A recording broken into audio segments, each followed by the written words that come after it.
এই যে একটা চোর পেয়েছি। এই যে চোরের শুধু চোখ দুটো দেখা যাচ্ছে। চোর ইতিমধ্যে চোর থাবাও মেরে দিয়েছে। তুমি কি আজকে রোজা রাখছো?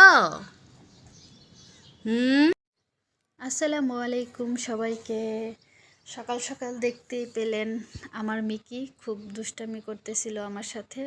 ও সবসময় ঘুম থেকে উঠে একটু দুষ্টামি করে, তো ওর সাথে দুষ্টামি করলাম, একটু মোবাইলও দেখলাম। তারপরে এই 11টা 11:30টার মতো বেজে গিয়েছে। সবার আগে আমি রুমগুলোকে ক্লিন করে নিলাম। আসলে সব সময় রুম গোছানো থাকলে ভালো লাগে, কাজ করতেও ভালো লাগে, মনও ভালো লাগে, সব কিছুই। তো আপনাদের সঙ্গে শেয়ার করলাম।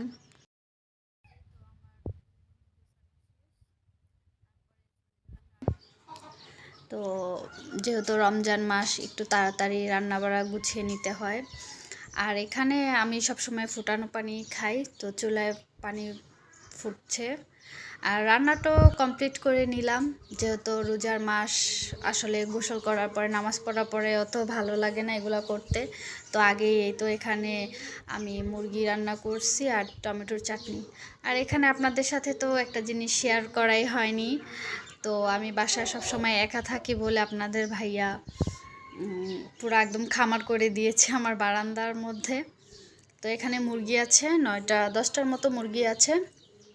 কবুতর আছে 4 জোড়া।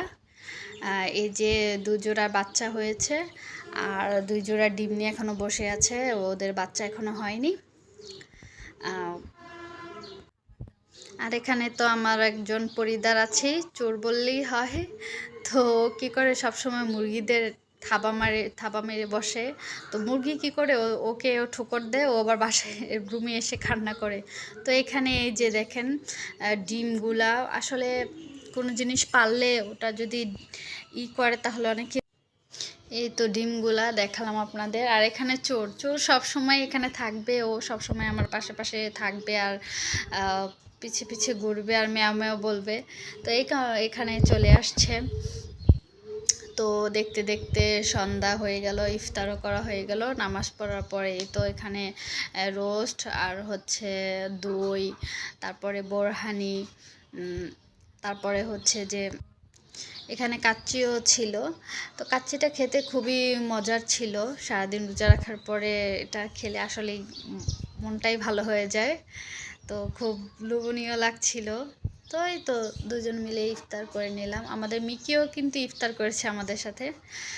দেখতে দেখতে রাত হয়ে গেল, এখন ঘুমানোর সময়। তো ও কি করছে, আগেই ঘুমিয়ে গেছে। ও আগে ঘুমায়, তারপরে আমাদেরকে ডিস্টার্ব করে। তাই ওকে একটু জ্বালাচ্ছিলাম যে তুমি এখন ঘুমাচ্ছ আর আমাদের ডিস্টার্ব করো রাতের সময়। তো আজকের ব্লগটা এই পর্যন্তই। সবাই সাবস্ক্রাইব করবেন, লাইক করবেন এবং পাশে থাকবেন। টাটা, আল্লাহ হাফেজ।